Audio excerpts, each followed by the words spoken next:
Сәлеметсіз бе, құрметті көрермен, арнамызға қош келдіңіз. Жаңбыр, қар және найзағай ауа райы туралы видеороликті естігіңіз келсе, онда арна төмендегі бір ғана лайк және подписаться етемелерін баса кетуді ұмытпаң. Ал онда біз бастадық. Жаңбыр, қар және найзағай 20 наурызда Қазақстанда ауа райы қандай болады? Қазгидромет синоптиктері ертең 20 наурызға арналған ауа райы болжамын жариялады деп хабарлайды ulsmedia.kz порталы. Тағы да оқыңыз. Қазақстан мен Иран президенттерінің бір-біріне құттықтау хаты жолданады. Сәтбаев Қазақстан құрамасының тізіміндегі шығып қалды. Вейбер Мейіржан Төребаев бостандыққа шығып үйіне оралды. Мән-жай. Метеорологиялықтардың мәліметінше жексенбі күні еліміздің бірнеше өңірлерінде жауын-шашын түседі.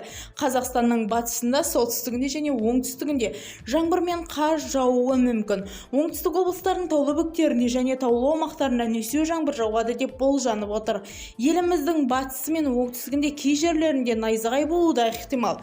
Ал қалған өңірлерде айтарлықтай жауын-шашын түспей, негізінен құрғақ ауа райы сақталады. Сонымен қатар республиканың бойынша қолайсыз ауа райы құбылыстарының болуы мүмкін. Кей жерлерде тұман түседі, солтүстік пен орталық өңірлерде көктайғақ болады. Сондай-ақ желдің екпіні күшейеді деп болжанып отыр. Бізді тамашалауды жалғастырыңыз, сау саламат болыңыз.